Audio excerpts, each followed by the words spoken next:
Ladies and gentlemen, it is now time. Every Friday, 7 p.m. Pacific time, right here on the Shadow Nose Network. We appreciate you joining each and every week, and we got a variety of topics to talk about this evening. First off, get your chimichangas ready and hold on to your butts. It's Deadpool and Wolverine 2 rumors. Oh boy, the studio Disney is going to double down on this franchise. What does that mean for the future of Marvel? Will we see Deadpool and Wolverine involved in Avengers Doomsday? Spider-Man, where does he come into play in this franchise? Oh, we are so excited. And then Sonic 4 tearing up the box office. Is this nostalgia or sorcery? What in the hell is going on? But oh boy, Sonic 4 is going to be a big one. Sonic 3, Sonic 2, Sonic 1. I can't get enough of Sonic, and I don't mean the cheeseburgers. Folks, we are going to get into all things pop culture. We appreciate you tuning in. Stay tuned. This is Pixels, Plastic and Ink.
Well, welcome everybody, and everybody in the chat watching, whether you're here live with us or you're watching us after the fact. Before we go any further, please like, subscribe. It helps the channel grow. We appreciate your followership. Man, I can't wait to talk about the topics this evening. First off, Mr. Storm, Alexander Storm, how are you this evening? Doing great, sir. Doing great, man. I love it, Mr. Storm. I know we were collaborating on a bunch of different merchandise opportunities for the Pixels, Plastic Ink, and Toybox Chronicles, and much more. Stay tuned, folks. It's exciting stuff. Dr. Brantley, how are you this evening? Doing good. That's it. Doing good. I can see you've got the Sonic wallpaper, and I cannot believe how well these films are doing, but we're going to talk about that. And then lastly, Jet Maddox, how are you this evening, sir? Well, I'm glad that you asked, because I probably have so much to talk about, because I like to hear my own fucking voice. So I'm happy to be here, Mr. Rad. And I'm real excited that everyone is here, and everyone's so good looking on this podcast. It's starting to kind of piss me off. Well, we love hearing your voice too, Chet. Yeah, that's a big heart. Well, let's talk about it. We're gonna start right in. Commander Bly, Power of the First. We appreciate you being here. Everybody in the chat, Odd Frog Entertainment, welcome on in. Who else we got this evening? Crooked Smile Collectibles, Richard in the house, part of the SKN crew. Thanks for tuning in, y'all. And of course, Meeks in the house as well. All the regulars, we appreciate it. Don't be shy, don't be hesitant. I'll pop in the chat if you're watching us live. I see the viewers joining us on Instagram or all other various socials, including YouTube. So Deadpool, Wolverine 2, we've all seen the first movie.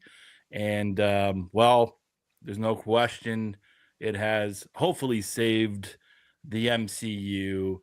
Disney's stance now is like, we got to double down the expectations.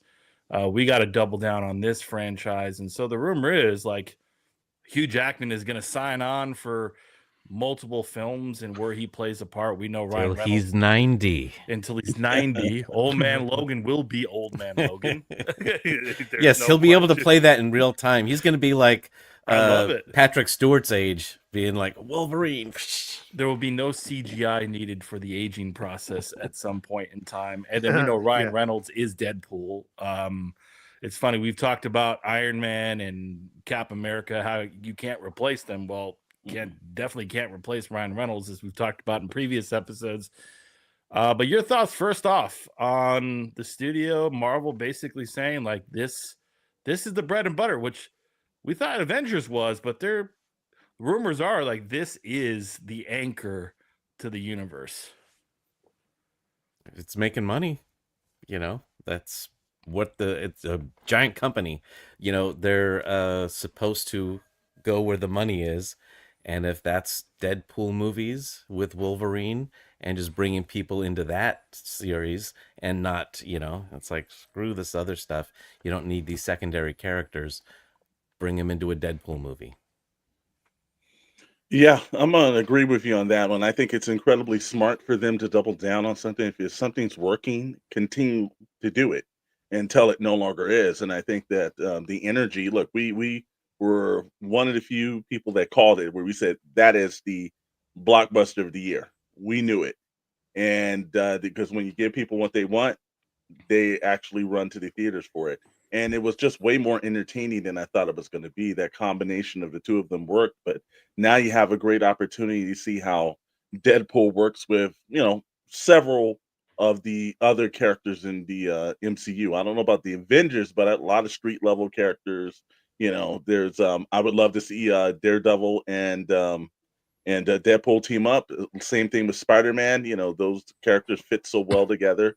Wolverine, if you're gonna do the X-Men, Hugh Jackman is the best anchor to bring that. And this is not the first time he's done that. He's done that before when it was X-Men First Class. He kind of did a cameo on that, and he came back for some of those other X-Men films that tied it in kind of together as well. So Days of Future Past, very good blend. So I think keeping Hugh Jackman in the fold is incredibly smart. Yeah, I mean, look, I think that they are going to do what they need to do to make sure that the momentum is running. I think personally that there is potential to like burn it out, but what I am excited about is that because it is Deadpool and Wolverine, we've now opened up the possibility for any other version of a Marvel comic. So you could go with X-Force, you could go into X-Men, you go back into Avengers, Dark Knight. You could do whatever you want to do with Deadpool and Wolverine. I want to see. I'm curious to see what the second one is, and I feel like that would really give us a look into what they're going to be doing in the future. Because they still have everything that they've announced that needs to come out as well. So, I'm curious to see what happens.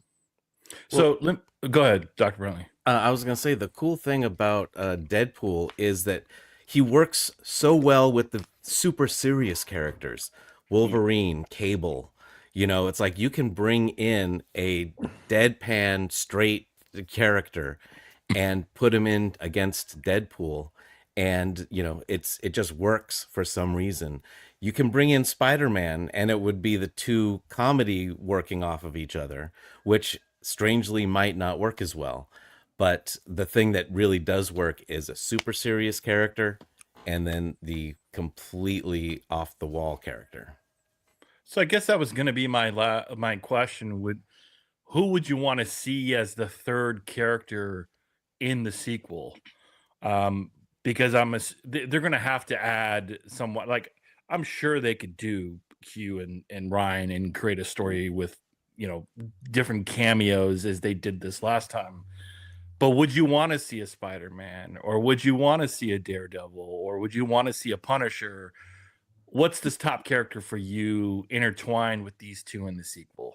I would want to see Cable, Josh Brolin come back as Cable, because Cable fits so well with those two characters that it's just a natural, just makes sense. So if they're going to do that, you've got to bring Josh Brolin back. And that's actually kind of funny because he's Thanos and then he's Cable. So, but I think that would work because that combination works good. It worked well in the comics. Deadpool's teamed up with Cable dozens of times. Wolverine and Cable have teamed up. I think that's one of the ones that I would do, man. And if he doesn't come back in Daredevil, Ghost Rider might be strangely, because he's a very serious character, that might work. And there's all sorts of things that Deadpool can make fun of, Yeah, I mean, I've said this, but speaking of like Deadpool, and then now we have Punisher coming back, I think it would be a fantastic time to introduce Punisher as Ghost Rider that then goes back into time and gets baby Thanos, and then they go forward and Thanos becomes Punisher Thanos, and then they could just stop making movies and I'd be excited because that is a comic that does exist. When Frank Castle became Ghost Rider, and I realistically here, what I'm saying is that I want a Marvel Legends of Thanos as Punisher. That is real. I mean, Rad, you understand what I'm saying, right? Because that sounds like a custom job, right? That's Crooked Smiles. I'm going to send you a Thanos, and I'm going to need it to be turned into Punisher if you're okay with that, which you are. Great, thanks for agreeing to do it. Anyways, that's all I'm saying is that. But see, they could bring in like 3 different characters, and then Josh Brolin could play Cable trying to stop this against himself. You see what I'm saying? So that's like you get 2 actors for the price of 1. So yeah, that definitely could work. I think Spider-Man has definitely been floated out there, but I think we'll see a new Spider-Man feature film before we see a Deadpool Wolverine with Spidey. But I think it'd be fun to see a cameo, although I think they're very protective of the Spider-Man character, although Disney's now thinking rated R, but putting Tom Holland in the mix with this kind of vulgar content, I'm not sure they would risk it. But here's 2 thoughts from me. One, what about Blade? What about Wesley? I don't know if we're going to see a standalone Wesley Blade film, but if you did something where they're killing vampires and you throw in Wolverine and Blade and Deadpool with the katanas, whoo, those sequences would be badass. And like Wesley doesn't have to carry the film, so that could be one thing. And then I think 2 is we haven't talked about villains. And we haven't talked about the future of the X-Men franchise. I don't know where they stand with that. I know their focus is on the X-Men 97, the animation show. But will we see a return of the X-Men, especially with Hugh Jackman signing on? Could this be a good way to introduce more of the X-Men characters and maybe an X-Men villain? I don't know. All I know is, like, have we seen Apocalypse in any form or fashion in live action? Yeah, we had X-Men. Yeah, we had X-Men Apocalypse. I mean, literally the name. That literally does not count. That does not count. No, it has to because it's the name. And you asked if we have seen Apocalypse, and it does count. It was never made. No, it does count though. That's the thing. Is like it does count. It was and it was Moon Knight that was. Apocalypse. You're gonna tell me that like the Phoenix and Dark Phoenix was also in the feature. That counts. It counts. It counts. Didn't happen. I refused. No. That was a nightmare because I know it was a shitty movie. I'm gonna give you that, but it does count, and they were there, and like we could argue that's all we want, but it's like it exists. Oh, shit. I thought it never happened. Man, you had to bring back bad memories. But those are my things. X-Men, like, could that be a teaser, a segue into an X-Men film? But I would really love to see Wesley Snipes, man, in brought back in some capacity. And you don't have to put in a big megastar because these 2 obviously are powerful enough to carry Deadpool, Wolverine too. We put the false title on there, like the Joker 2 movie. But it feels very much like that would be a Deadpool-esque title to make fun of DC's. Like, I would love if they did that. Like, just to rub it in. It's almost perfect. I know, it's like, oh no, we're going to really rub the salt in the wounds. Yeah, I love it. Any other characters y'all thinking about that, or you know, storylines that you would like to see in this, like any villains. And again, Apocalypse and Dark Phoenix never happened.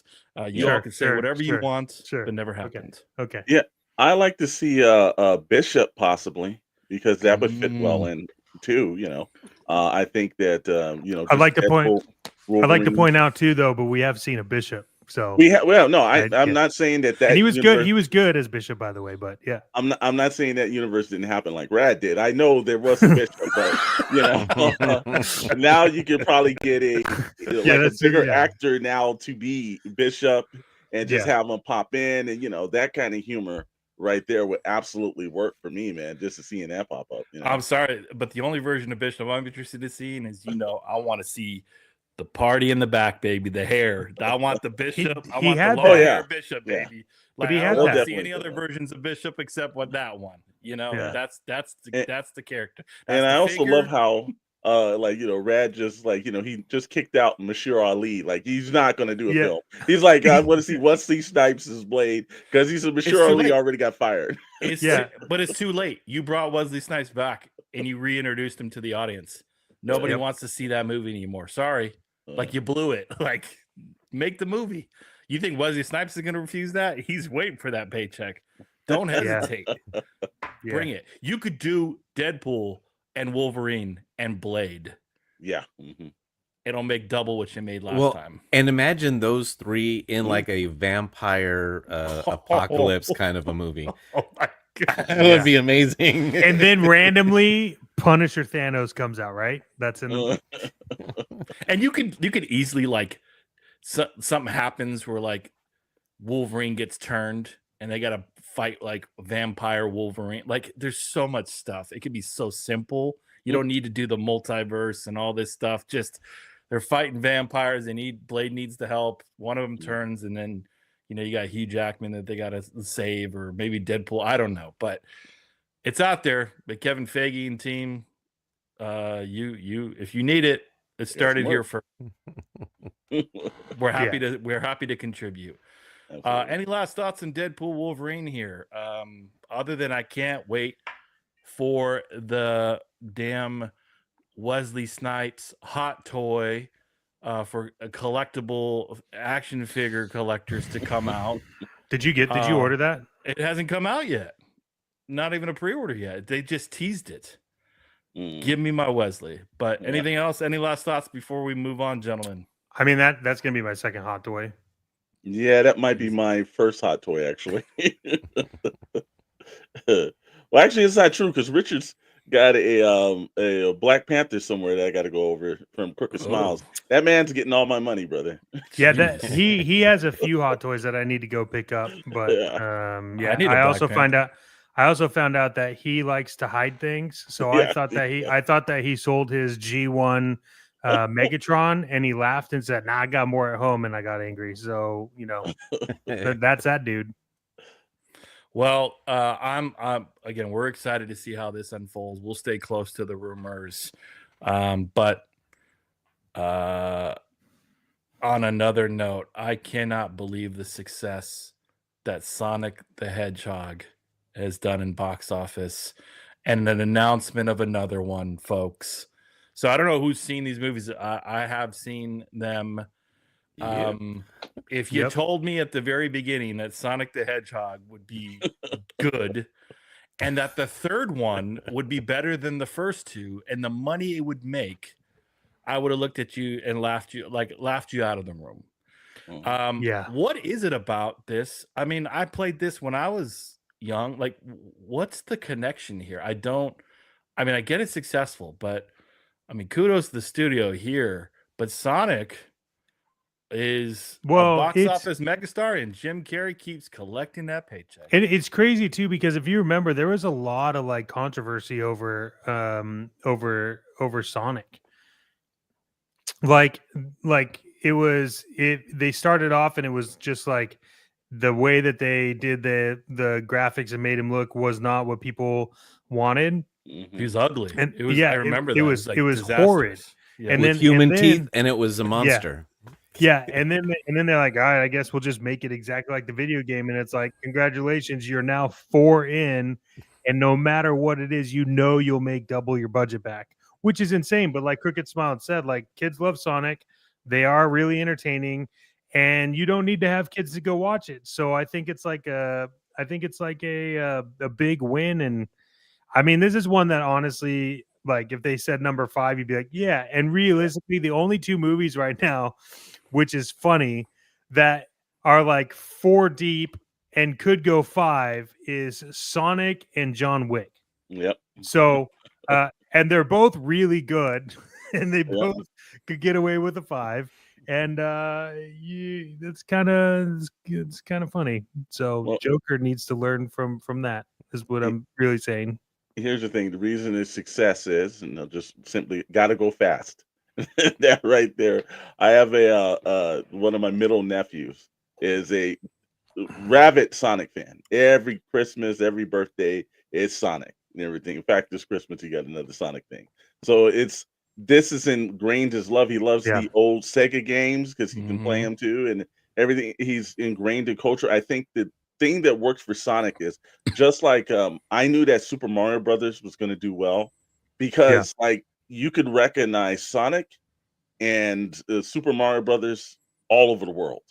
They speak all kind of different languages. They're incredibly smart.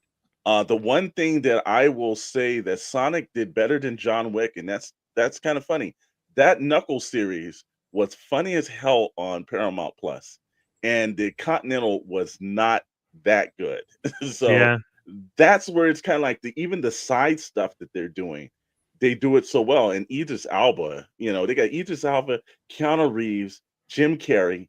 It's like how many like big time stars at one point is doing kids movies, and it's working, and they're great with humor. Sonic is the same way. Look, they got the essence of Sonic. He acts like he does on the cartoon show. He acts like he does in the game.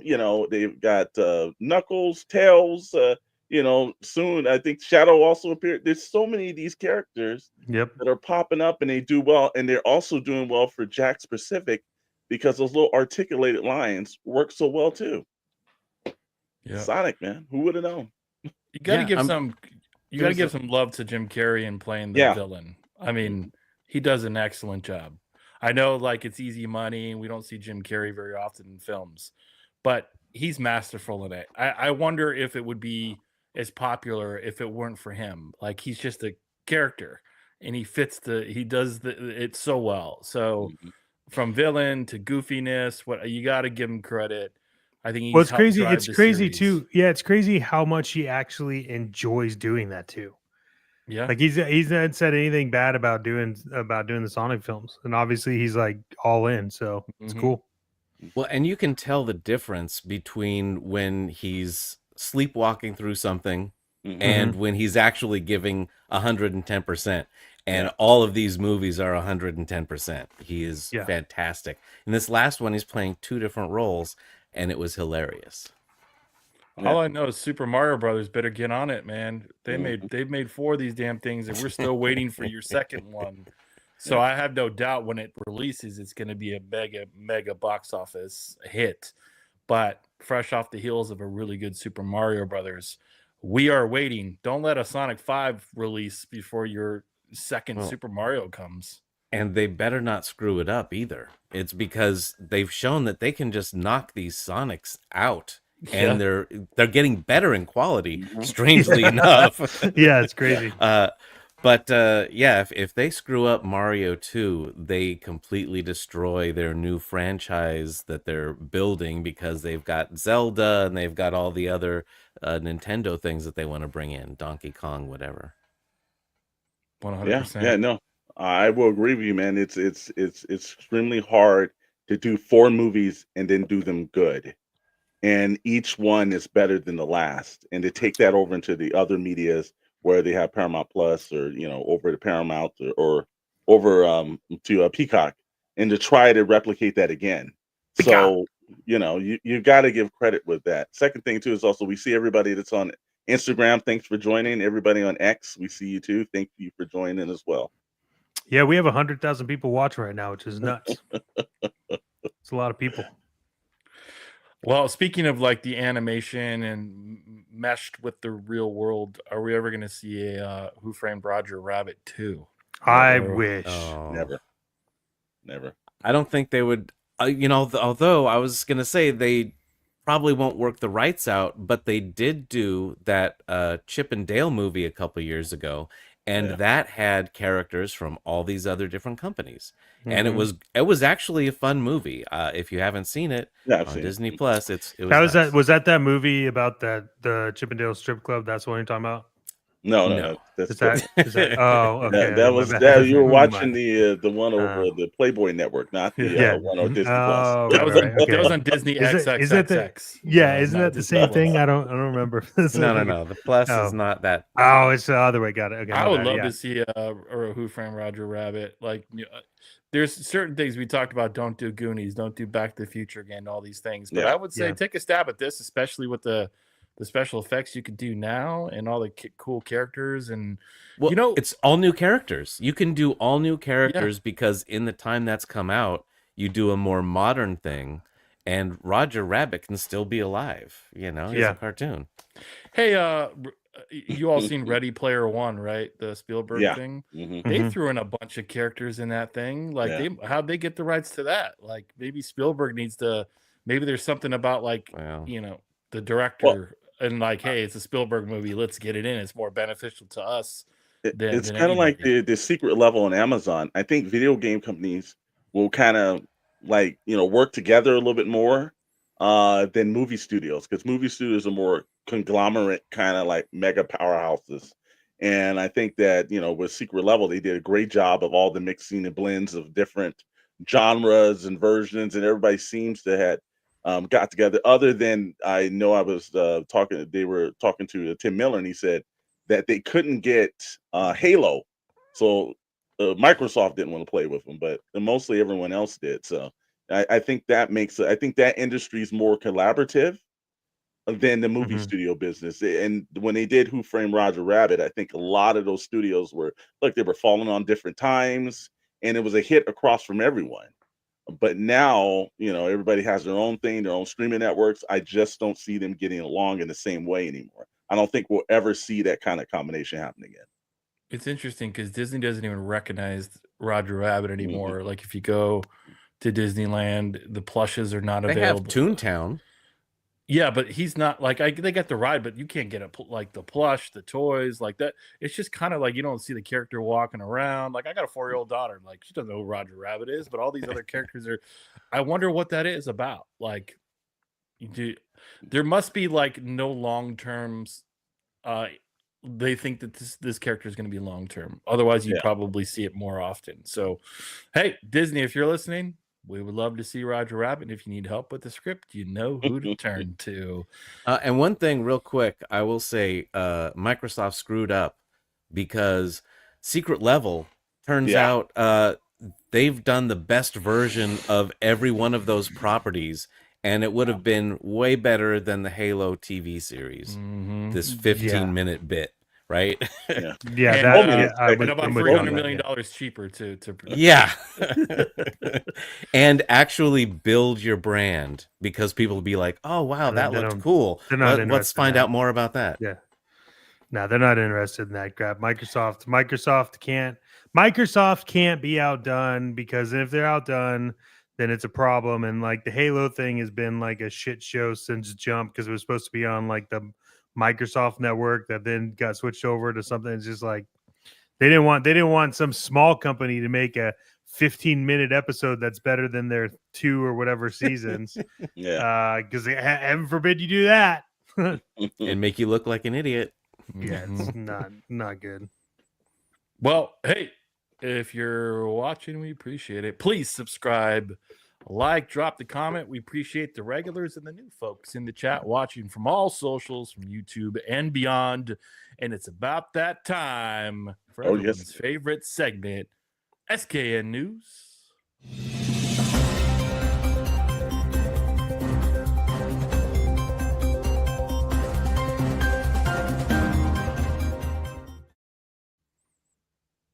Mr. Storm.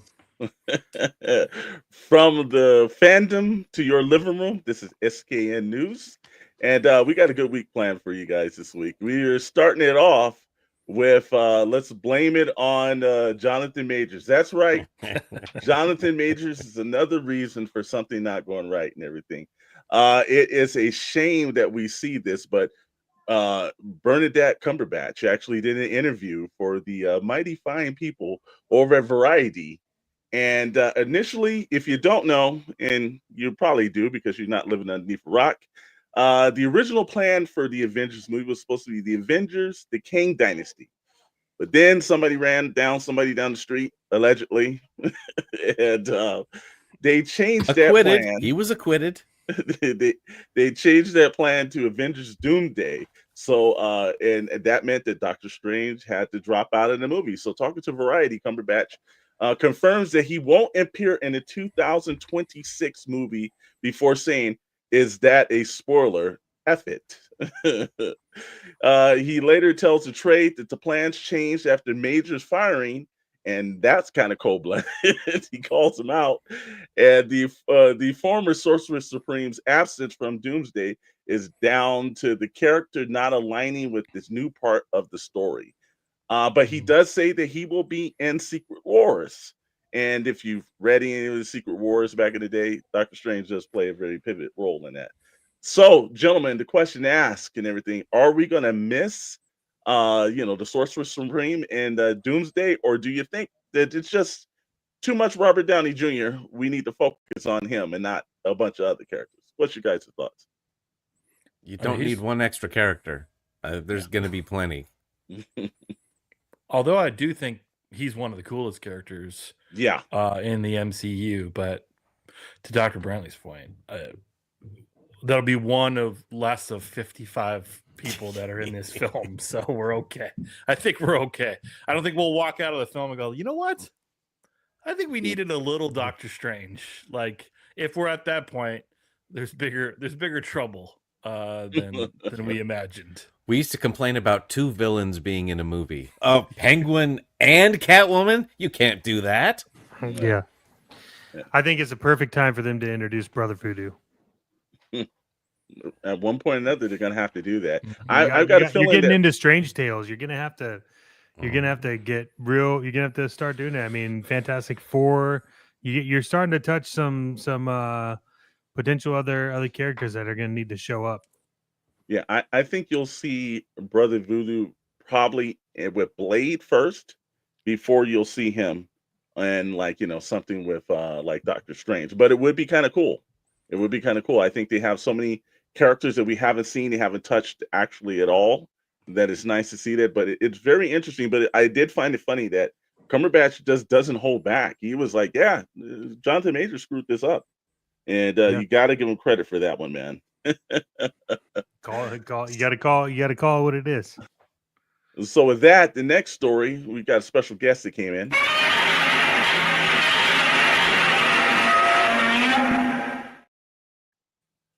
That's right. If you don't know, last year he made his triumphant debut in the pages of DC Comics, and let me tell you something, he kicked some Justice Leagues behind. And 70 and still going strong. Last month, Marvel Comics announced a exciting evolution in their collaboration with the Toho International. If you don't know who Toho is, they're the guys that actually own Godzilla. The Japanese studio's US-based subsidiary that has brought the global sensation Godzilla to life, that would see the launch of an all-new comic book series pitting Godzilla against iconic Marvel heroes. And is set to have 6 different groundbreaking one-shots, different eras, different time, places. And this image right here says it all. Oh my God, Godzilla versus the Hulk. And you know what? The stronger he is, the madder he is. I got a feeling that the Hulk could take Godzilla. I feel like I need Marvel Legends to make a Godzilla figure based off this comic. Yes. Well, I will say there's only one way to take down Godzilla, and that's with Godzilla Buster suit. Yes, or Fin Fing Foom. That's right. But Yeah. you can't imagine Tony Stark developing a Godzilla Buster suit. Oh my! Come on, bring it. That would be kind of dope.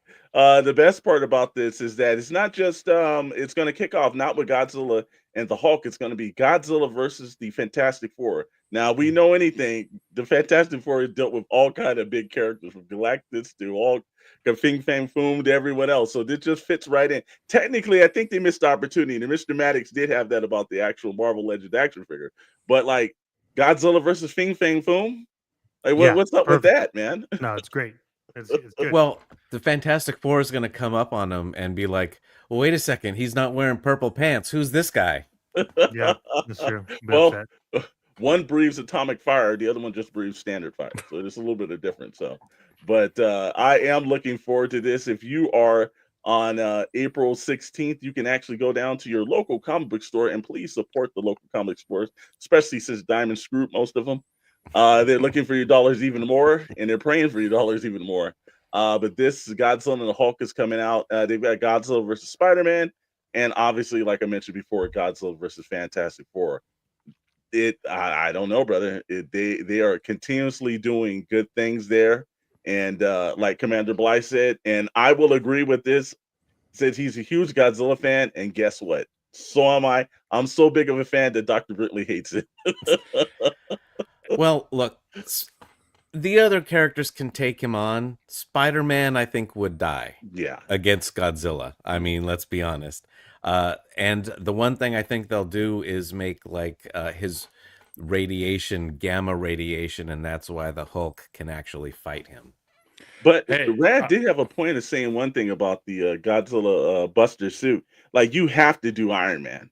Like, it would be a massive drop. if How you cool did would that Iron be? A gigantic Iron Man Mhm. mech suit? I mean, it is It's coming. essentially Pacific Rim, but Yes. Yeah, I was just gonna say that's all. That's like Evangelion Pacific Rim status. Hey, shit. it's just okay, like, let's do I don't it. know. Hey, I'm just glad that James Gunn didn't do this because Godzilla would have a bowl cut. You Well, know give what it, I mean? yeah. I mean, give it some time. We might see a good old James Gunn pop in. You know, he's right about that. Or Godzilla would be do- wearing a cap or something. Yeah, he would do a bowl cut and direct the movie to music. So it'd be like, Yeah, whatever. that's- And did So- even let his brother be the actual voice of Godzilla. Yeah. It's like, Yeah. that seems on point. Well, anyways, again, so, be on the checkout for that. That's coming up. And if you haven't read the Justice League versus Godzilla or any DC books, they were entertaining. I don't think that they were really written that well, but they were still kind of entertaining. Yeah. From there, we jump into the world of Todd McFarlane. You know why we're jumping in the world of Todd McFarlane? Because, like I There's no said, one else Brad there. actually hit this last week that we weren't giving Uncle Todd as much love as possible. So you know what? He was right. I know Chet and myself both have the Batman Beyond Batmobile popping in on this Monday. So Wednesday, Toybox Chronicles is going to show a lot of Terry McGinnis in that actual vehicle. So that's cool. But he had a live stream the other day, and he dropped some pre-orders.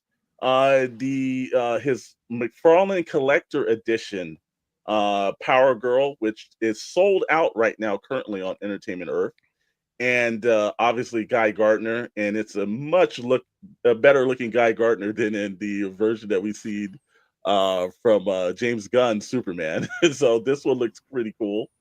And then from there, you've got Captain Cold. I don't know if Captain Cold was technically big enough for this. I know he's a Flash villain, but I could see Power Girl, obviously Guy Gardner. And the one thing that he's done, and McFarlane's trying this out, and I give him credit for this too. Everyone seems, we were talking about this Wednesday on Toybox Chronicles about the different extra hands and everything. Everyone's giving you more accessories and things like that. Well, the same thing's popping up for this. They come with like, well, Sneaky the Streaky the Super Cat, which okay. Yeah, that's coming with Power Girl. You got the Green Lantern, comes with 4 extra hands, 3 interchangeable face portraits, the power battery, which is a must, and a character display stand. They all come with character display scans. Captain Cold is coming with also 3 interchangeable face portraits, 4 extra hands, Cold Ray, and also his display base. I checked before we got on tonight. Our affiliate on the channel is Entertainment Earth. You saw that in the countdown. We have a special code for you, PPI Cast. That's for only in stock items. You get a pretty good discount for that. So if you're over there purchasing it up, use the link that we've got in the description for that. But I checked; they did have it on Big Bad Toy Store, Amazon. So just on Entertainment Earth, these two characters did well. But there's plenty of Captain Colds, and I got a feeling that when you pop into your local Walmarts and Targets, you're going to see plenty of Captain Colds. Well, Captain Cold, the other accessory that comes with is a gift receipt for returns and exchanges. So Yeah, it's great. That's for sure. So for those of you who are looking for a gift for me, especially the crew here, Yeah. I already have a Captain Cold. Let's just say that, okay? So Okay. no need to gift it. Okay. Well, we'll just we know to take that off the list. But Guy Gardner, you don't have, right? Okay, so we'll make Now, sure. here's something for Green Lantern characters that they should do. Listen, McFarlane, they should have a bunch of like ring, gigantic fist, all the different things that the ring can turn into. They could have little packs that you get with it. Just do some of the fun stuff that's been in the comic books. I But will I give don't that see to a you. lot of that. Now, understand that the price points will actually probably go up for that. So, Well, no, you sell them separate, and then you could sell oh, them, as like an 20 expansion bucks, pack. 20 Okay. bucks a separate pack. Yeah. Well, And Dr. Brentley went deep diving right here and everything. It's like, you hear that, Uncle Todd? Give him a call. He's got some ideas. Make you a little extra money. And again, I gotta say, I did text the group this week. Yeah. The McFarlane vehicles are good, man. Like, we make fun of the figures. There's some about like pinless, like what's going on with the figures and the statues and stuff, but he's got some good vehicles. So I'll give love and respect to where he's really out like in the comic world, because Marvel's not doing it. Mhm. Like at least he's producing vehicles for the line, for the figure line that And they're Marvel reasonably Legends priced. refuses to address. Yeah, they're reasonably priced.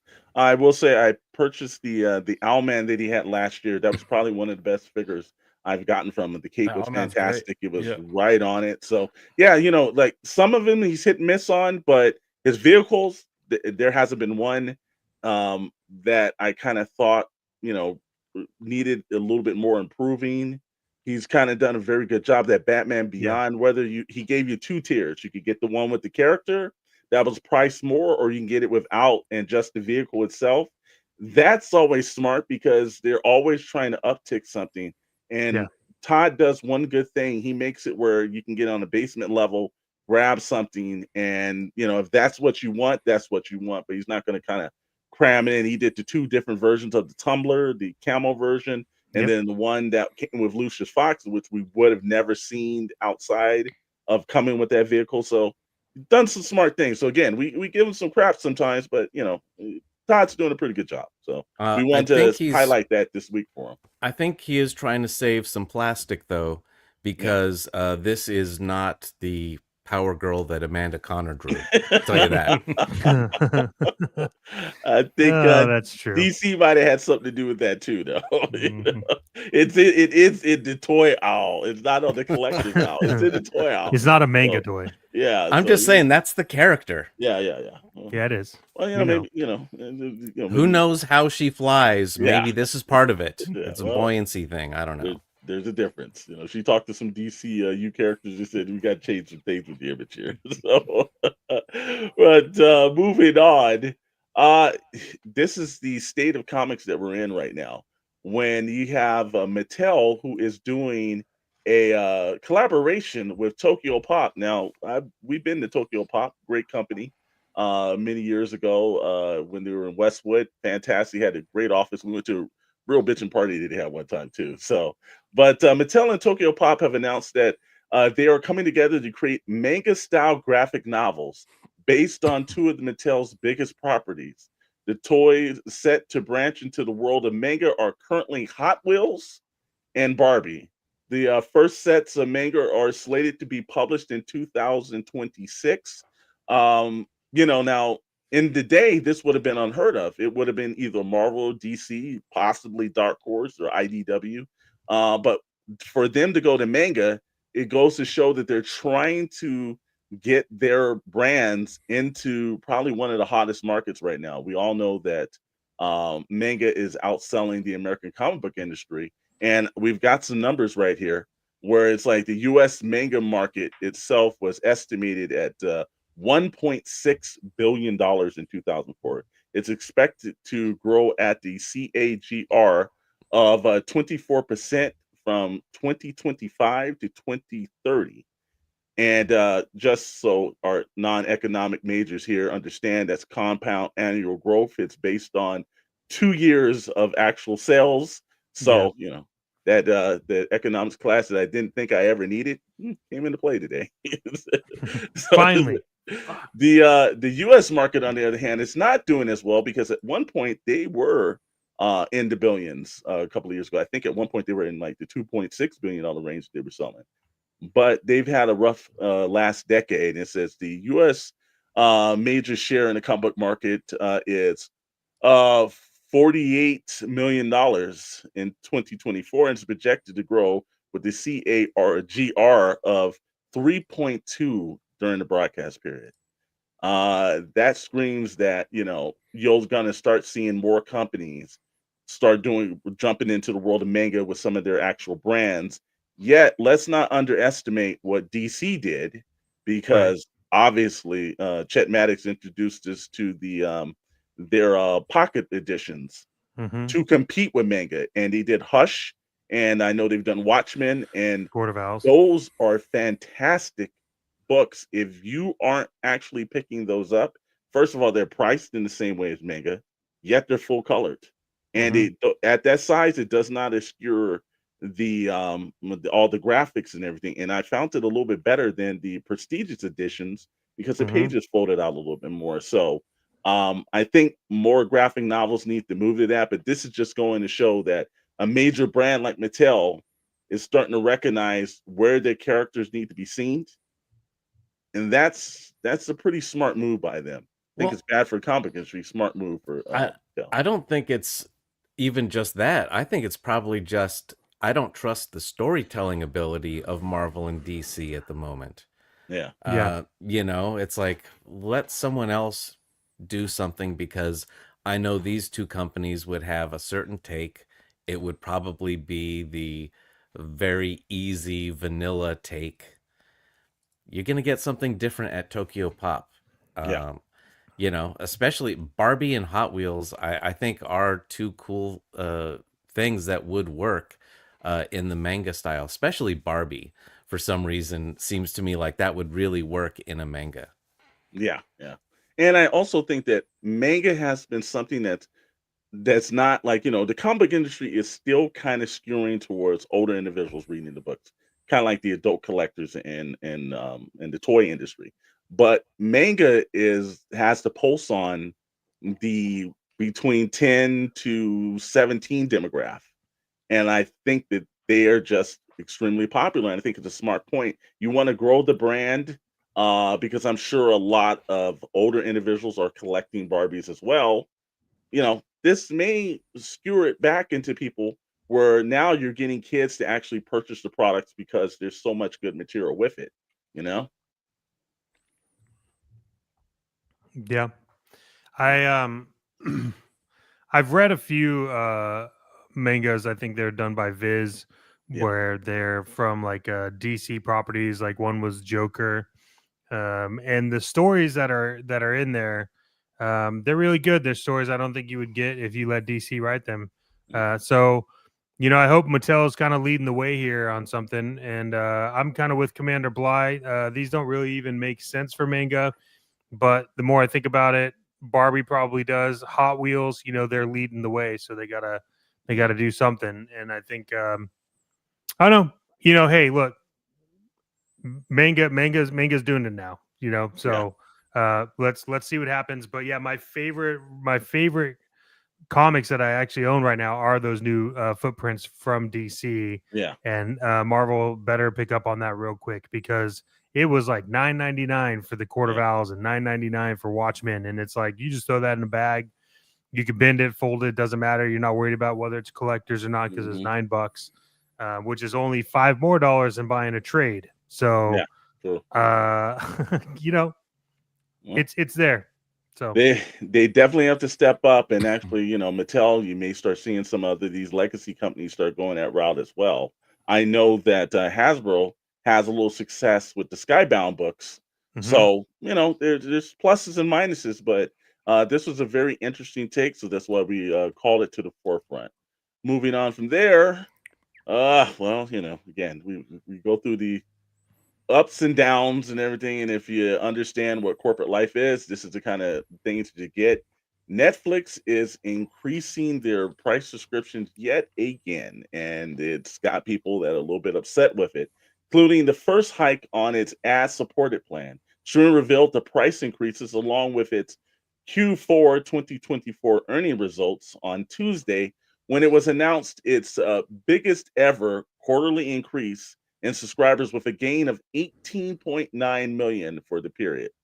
Now, it finds it interesting that they had their best quarter and they decided that while they're going to celebrate that, let's hike up the price, getting their best quarter. And under the new pricing plan in the US, if anyone out there is a Netflix subscriber, the standard plan with ads will rise to $2.50. Going from $15.49 to $17.99 per month. It's been 3 years since Netflix upped the price of the standard tier, which provides 2 simultaneously HD streams. In addition to that, Netflix's ad-supported tier, their lowest one they have, from $7.99 per month is going up buck. Well, it's going to be $7.99. It's up a buck from $6.99. The price of the premium tier for 4 simultaneous streams will be $24.99. Up $2 from the cost of adding an extra member to the primary account, which makes almost no sense, is increasing to $7.99 per month, from $7.99 to $8.99 per month. This is just, I don't know. At one point, the streamers were in every possible way a sub to what cable was doing. Now they just replaced what cable's doing. You might as well just go back to cable because cable's cheaper. And now if you got Disney Plus, if you got Hulu, you've got Max, you've got any of these other softwares or subscribing companies, it's getting ridiculous. And I don't know when they're going to come down to stop. And the bad thing about this, we talked about this before. Again, the economics class is coming through, where there's a fiduciary clause that you have to turn a profit if you're a publicly traded company, or else you get people that are suing these companies. So at this point, it's all about who put the dollars in and who owns the stock, and we got to keep going up and going up and going up. But when does Netflix price itself out of just the average person? Because I have Netflix, and I can tell you I possibly watch it maybe 2 or 3 times a month. I think now that Raw moved over there, I've been, watching at least once a week now, but I could go before then weeks and not watch Netflix. It's going to be like what people are doing now, which is you're going to have to decide what streaming service or streaming services you want, because they're all going to go up. They have gone up, and we could put together the math, and you could see how much you would pay, including any if you're a big sports fan, the NFL Sunday ticket to get all the games and the NBA stuff and all that stuff too. So it adds up. Plus, if you're a video gamer, all the subscription services you need for that, everything is subscription. YouTube, if you're watching YouTube and you want the YouTube Premium and all that stuff, Rumble Premium, I mean, it'll be $400 or $500 if you add it up. So there is a war. We've talked about it before. It was this cable wars and the internet wars, cell phone wars. It's the streaming wars. And Netflix is, on top. They just acquired WWE content, which is benefit to them. And they're going to continue to raise the prices as long as people pay. If they see a massive churn, all good, because they're going to make it up in the revenue gains from folks that are staying with them. So I feel bad for some of these other services that don't have the rich quality content, what's next for Paramount Plus and what's NBC Peacock, right?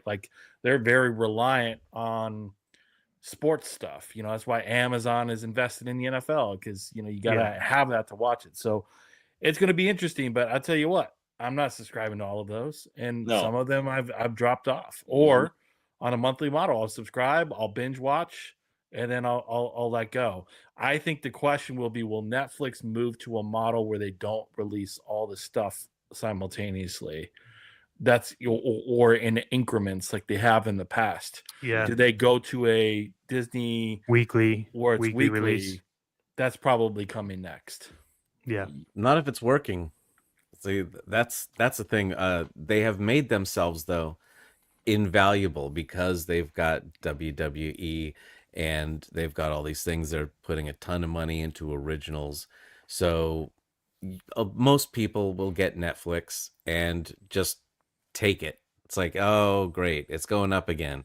Maybe they'll go to the ad version if they're at the other one now, but that's one you're not going to get. The other ones, like you said, like Peacock, you're not going to be around for much longer.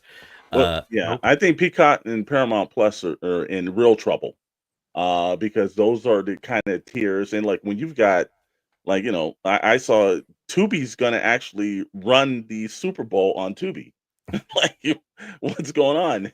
Tubi's going to actually have the Super Bowl as well. And then you've got, Pluto that's doing well extremely because a lot of people like these fast channels because they're free and they don't have to deal with the subscription parts because there's parts of the country that we live in that can't afford to pay $130, $140 just for TV alone. And that's not even putting how much your Wi-Fi and Well, everything else is yeah. going for it. You also have the silent killer that's Sling TV. Like Sling, Yeah. like no one talks about Sling TV, but No. like their subscription model is really cheap.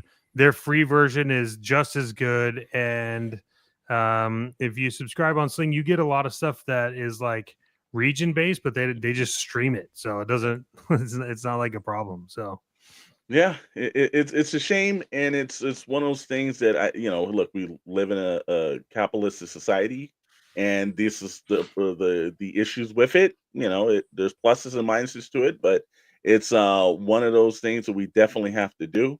And Commander Bly does say this one aspect. This is, but without Paramount, how would I watch Section 31? No one's watching Section 31 right at all, now. That's getting nobody. bombed and terrible reviews and everything. But it's another show for another day. Yeah.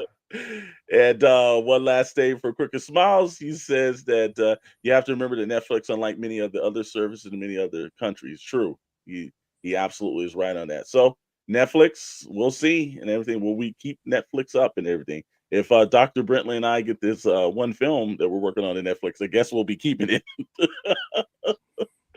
So from there, we move on to the last story of the night, and that is by the power of Thundercats. Oh, wait a minute. Something's wrong with that. The Masters of the Universe and the Thundercats are officially teaming up for a new crossover line from Mattel in the spirits of the Turtles of Grayskull, which was all last year and some that's popping up this year. This line will see new combos of existing characters from both sides, each gearing up with some of the other looks and tech. The first rounds of Origins at the 5.5-inch scale figures include Skelra, a merge of Skeletor and Mung-Ra, which can swap for Mung-Ra into a combo version. The other additions of that is going to be, they've got Lion-O, they've got Chitara, and then they've got Battle Cat. That's that one I didn't see coming. But what's you guys' thoughts on that? Anybody buy the Turtles of Grayskull? What did you guys think about that?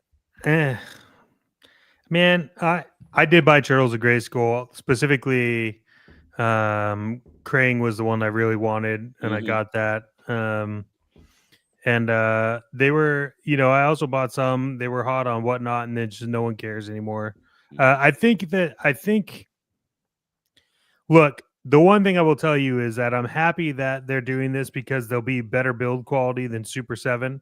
True. But I'm not a fan. We talked about this when we were at the toy show. Like, I'm not a fan of like He-Man figures. I get it. I mean, I understand He-Man's like a big player, and they had their time and they've done their thing. But And it's just it feels weird, and like the turtle crossover, yeah, it's great, it's fine, but they also did like a WWE turtle. It's like Yeah, I saw that. I don't know. I think the Mattel needs to really hunt for a different main line outside of He-Man. So I'm not excited about this. There are a few that I'm interested in. Battle Cat is very much one of the ones where I'm like, let me see how rad this is. But yeah, I don't know. This is stupid. Commander Bly But- agrees with you. Zero interest in any of this for me. I will say though that it is a cool mashup. Yes. Skeletor and Mumra. Yeah, That works. Yeah, it does work. You know, Well, we everything know we're else getting though, you. kind of dumb. Oh, and Offrost put in a hard pass from a toy maker. Yeah, that's the what toy I'm maker saying. won't buy your stuff. That's bad. That's what I'm saying is like if you wanted to do it, Mattel should just got the license and just made Thundercats, right? Like I mean, I think they could have just made Thundercats. Yeah, and he worked for Mattel, so that's there you go. That's a fucking problem. Yeah. I think they need to stop spending time on like trying to push at this point, and I'm just being honest. I feel like Mattel is just trying to shove fucking He-Man down my throat in different clothes. And it's like, I'm not into He-Man. I'm not into it. You haven't done anything good. You fucked it up with Kevin Smith on Netflix, and it hasn't gotten any better. I don't care. And then also Thundercats, no one's done a good enough Thundercats to show hype for Thundercats outside of me trying to find the original releases. Right. So I again, cool. I'm glad you're wasting money. It's cool. I don't know if these will sell. Maybe they will. I know there's other content creators and people that are into He-Man, but like I don't think there's enough interest in He-Man, let alone He-Man crossovers to really do this unless you're like fanboying it out or some shit. But they'll fit in the cat's lair. No, they won't. Oh. Well, here's the thing. One, Chet, just give us your true, honest opinion. Yeah, I'll try. No one gives a shit about these. And it's interesting. I think in the same way that Lego is like, they found life with different IPs and everything. I think Mattel's trying what they're doing. I think Mattel needs to work. But it's not the same because no, Lego, it's not. Lego found trying. life in creating different fucking licensing and releasing shit like Optimus Prime and Bumblebee and Back to the Future. These guys are trying to find life by just reskinning fucking He-Man characters, and no one gives a shit. It's 5.5. Like no one cares. I get that you like He-Man. Fucking fantastic. That's great. Just make the He-Man shit better and don't worry about licensing camouflage shit on top of He-Man shit you couldn't sell for the past 10 years. No one gives a fuck. I don't care. It's not something I care about. Super 7 makes them at 7-inch scale. You could go back. You could get like Thundercat shit from Retro Toys. You could do all that stuff. Nobody cares. No one cares. Just nobody cares. Just stop. No one. We're done. I think they're missing a great mashup here. I'm interested in this. This one, I mean, talk about some low hanging fruit. Okay, let's get you. Let's hear this. Barbie Cats of the Universe, baby. Oh, dude, I'm into that. I'm just saying. Yeah. Yep. I mean, if you're gonna go full-fledged mashup, let's do it. Throw the Barbies in there. I'm into that. In there. Let's get the female collectors in there, and maybe the male collectors too. Skipper at Arms. there you go. All sorts of characters. I mean, Sailor Moon. Mm-hmm. Come on, let's go, Mattel. If you're gonna do Malibu He-Man. Ooh, I'd actually buy Malibu He-Man. And he's got the little tan line. Yeah, see, Commander Bly's in with Barbie Cats. So or do this. Take all the shitty figures that don't sell and do a Build-A-Figure of a Barbie cat or something like that. Where people, you know what I mean? Like, that they have to buy it. Yeah. By the way, you customizers, Barbies of the Universe, make it happen. Make it happen. I'm sure somebody will. But you know what, gentlemen? With that is the end of SKN News.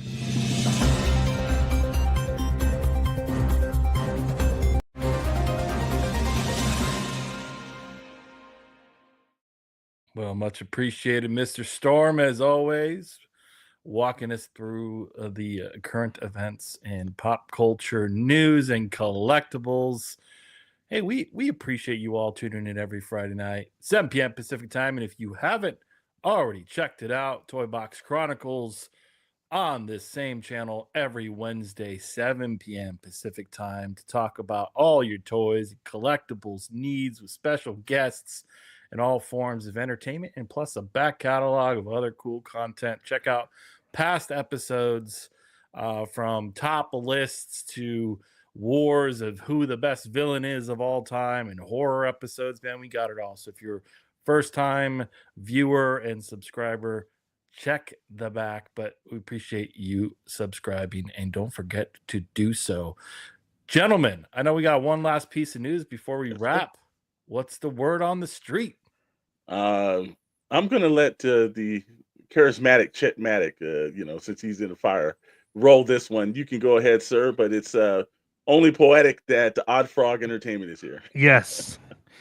Look it. We've talked about this, and we've been on a few things with Odd Frog, and we've talked to them multiple times.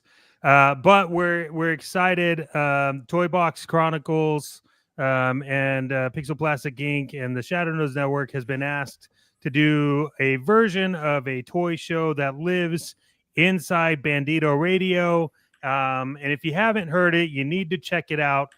So we were asked, and we did some work, and we decided that we are actually launching specifically for Bandito Radio the action figure frequencies. It's a Toybox Chronicle production. You can see it here. You'll see this all over Bandito Radio, and music is coming to Bandito Radio. So we're excited about that. Realistically, from what I've been told, and Odd Frog, feel free to correct me, but this is basically like GTA 5 radio for when you're customizing your Bandito, or you're just trying to listen, or you want to get somewhere. And who knows, we may push this over. Right now we're doing Spotify and iHeartRadio, but I wouldn't be happy unless we could figure out how to get on Sirius XM. So there is that. We want to remind everybody as well, in terms of the Bandito, that they are still taking pre-orders. You need to get over and pre-order them because they will go fast. And what's great about the pre-orders is this is the only round of the Bandito that you get a pink slip with, from my understanding. Again, correct me if I'm wrong. Usually not, but I could be. And one last thing, with action figure frequencies, it is audio only on Bandito Radio. So you will be able to hear it there. However, if you are a member of this channel for SKN News, you will have access to see the video version of action figure frequencies. And it's not just the video of it. We are actually going to record it from start to finish. So where you'll hear the Bandito Radio kick off, there's actually going to be more before that you'll see behind the scenes and talking and getting into it. So there is a lot of information coming on there. Again, action figure frequencies happening on Bandito Radio as part of Odd Frog Entertainment. We are super excited about that. We are working out the details, but again, stay tuned because more to come on that. And with that said, there's also one last bit. And actually, the Toybox Chronicle boys are working their butts off for Shadow News Network. But just to let you know, we've been hitting a endpoint. We've seen in the industry that there's a whole lot of things with G.I. Joe. We want to do our spin on it, but also in a way that everyone can have an enjoyment. So whether you love the 1960s version, 70s, 3 3/4, 12-inch, if you like 6-inch and everything, it is all 100% encompassed into this show. And it is hosted by not only myself, but one of the greatest toy minds in all of the world, Richard at KS Collectibles, will be definitely right there on that too. So it'll be a pre-recorded show, no live stream or anything. We're going to record it, drop it, and we're going to do some deep dives in it. So if it's G.I. Joe, we're going to be in the middle of that, and it's called The Tribunal. And that will debut with, we'll start seeing if we actually have any, rankings or anything on that. So we might do some fun stuff. And we are also going to produce a exclusive video that will be in our members only section, and it will be called the Tribunal Melloway. So it'll be a subject matter that we'll do, put a special 10, 15-minute video up there that you can watch. So we're going to start diving a little bit more into our members section and giving people that's actually subscribed there a little extra perks and everything. So the Toybox Chronicle brand is growing, and of course, everyone knows that our home is right here on SKN, and it will always be on SKN. But we are so happy to be over on Bandino Radio. Beautiful opportunity, and we're just looking forward to actually plowing that through, man. Awesome stuff, gentlemen. Can't wait. And someone who collects vehicles, I can't wait to get my hands on that new vehicle. So pre-order on the way, and looking forward to the Tribunal. Well, as always, we appreciate you all tuning in again. Thanks for being the regulars and the new folks. And as always, we'll see you next week right here on Shadow Nose Network. Have a good rest of your weekend. We'll see you next week. Toodles. Toys versus gamers.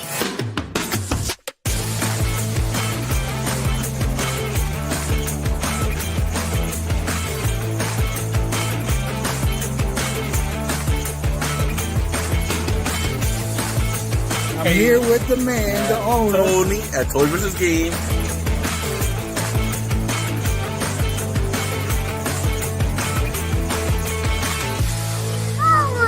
versus Games. Oh.